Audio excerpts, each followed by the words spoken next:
বন্ধুরা, বর্তমানে আপনারা যারা ফেসবুকে পেআউট অ্যাকাউন্ট তৈরি করছেন, এই পেআউট অ্যাকাউন্ট তৈরি করার পরে ঠিক আপনাদের এই ধরনের একটা লেখা উঠছে যে আপনাদের পেআউটে আপনারা কিন্তু ব্যাংক অ্যাকাউন্ট সেট করতে পারছেন না, বা ঠিক আপনারা যখন কোনো একটা তথ্য আপডেট করতে চাচ্ছেন, হতে পারে আপনার বিজনেস নেম বা আপনার যে ফুল নেম বা আপনার ডেট অফ বার্থ, যে কোনো একটা তথ্য আপনি যখন আপডেট করতে চাচ্ছেন তখন কিন্তু আপনি পেআউট সেটিংসে ঢুকলে আপনার পে আউট বাটনটি কিন্তু ইনঅ্যাক্টিভ দেখাচ্ছে, যে আপনারা কিন্তু আপডেট করতে পারছেন না।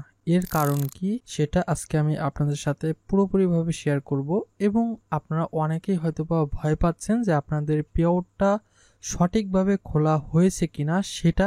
তো আজকে আমি আপনাদেরকে ডিটেলসে এই সম্পর্কে বিস্তারিত আলোচনা করব, এবং আপনারা কোন নিয়মটি ফলো করলে আপনাদের এই পে আউটের আপডেট বাটনটি অ্যাক্টিভ হবে, এবং আপনাদের কোন নিয়মটি মানলে আপনাদের এই সকল সমস্যাগুলো সমাধান হয়ে যাবে। সো তার জন্য কিন্তু আপনাকে মাস্ট এই ছোট্ট একটি ভিডিও একদম শেষ পর্যন্ত দেখতে হবে, তাই অবশ্যই ভিডিওটি কন্টিনিউ করুন। এবং আপনি যদি কিনা আমাদের এই চ্যানেলের নতুন দর্শক হয়ে থাকুন, অবশ্যই লাইক করবেন এবং অবশ্যই আমাদের এই চ্যানেলটিকে সাবস্ক্রাইব করে অবশ্যই অল সিলেক্ট করে দিবেন। তো বন্ধুরা, চলুন শুরু করা যাক।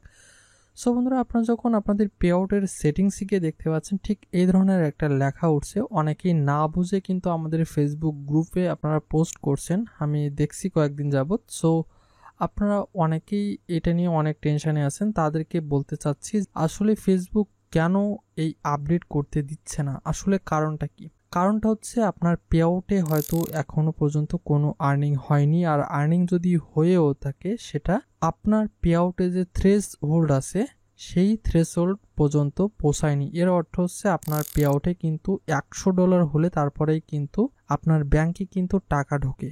সো এই $100কে কিন্তু ফেসবুকে একটা থ্রেশ হোল্ড থাকে, ওকে। সো এই থ্রেশ হোল্ড কিন্তু কমপ্লিট হতে হবে, তারপরেই কিন্তু এই বাটনটা অ্যাক্টিভ হবে।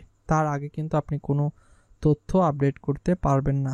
এরপরে আপনারা হয়তো বা অনেকেই কনফিউশন হয়ে যাচ্ছেন, তাহলে আপনার ব্যাংক অ্যাকাউন্ট আপনি কোনভাবে অ্যাড করবেন।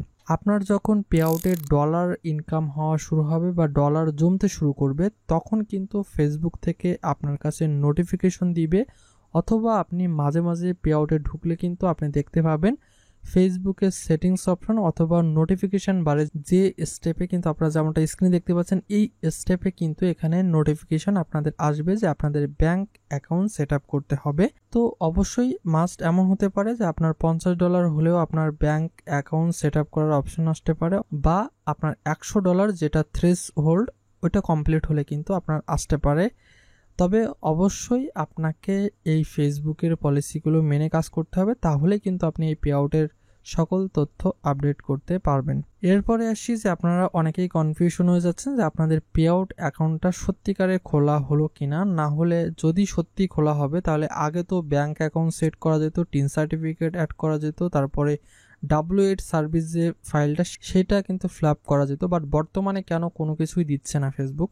বর্তমানে ফেসবুকে এটা একটা নতুন নিয়ম যে আপনি পে আউট খুললেই কোনো তথ্য কিন্তু আপনি অ্যাড করতে পারবেন না, জাস্ট আপনার বিজনেস নেম বা আপনার ফুল নেম এবং ডেট অফ বার্থ। সো আপনাকে জাস্ট যে কয়টি তথ্য চাচ্ছে সেই কয়টি তথ্য দিয়ে আপনার কান্ট্রি দিয়ে একটি পে আউট অ্যাকাউন্ট তৈরি করতে দিচ্ছে, এবং এই পে আউট অ্যাকাউন্টটি তৈরি করার পরে এক কথায় আপনার পে আউটে $100 হওয়া বা আপনার পে আউটে যে থ্রেশ হোল্ড আছে সেই থ্রেশ হোল্ড কমপ্লিট হলেই কিন্তু ফেসবুক এই আপডেট অপশনটিকে অন করে দেবে বা অ্যাক্টিভ করে দিবে, তখন আপনি সকল তথ্য আপডেট করতে পারবেন। যে কোনো সমস্যায় পড়লে অবশ্যই আমাদের ফেসবুক গ্রুপে পোস্ট করুন। আমাদের ফেসবুক গ্রুপ লিঙ্ক কিন্তু ডেসক্রিপশন বক্সে দেওয়া আছে, এবং আপনারা স্ক্রিনে দেখতে পাচ্ছেন, চাইলে আপনারা এফবি হেল্প বাই তরুণ এই নামটা আপনারা ফেসবুকে লিখলেই কিন্তু আপনারা পেয়ে যাবেন, অথবা খুব সহজে আপনারা ডেসক্রিপশন বক্স থেকে জয়েন করে ফেলুন। এবং যে কোনো সমস্যার সমাধান করতে চাইলে আমাদের ফেসবুক পেজে আপনারা নক করতে পারেন, অথবা স্ক্রিনে থাকা হোয়াটসঅ্যাপ নাম্বারে কিন্তু আপনারা কন্ট্যাক্ট করতে পারেন। সো বন্ধুরা, সকলে ভালো থাকুন, সুস্থ থাকুন, বাই বাই।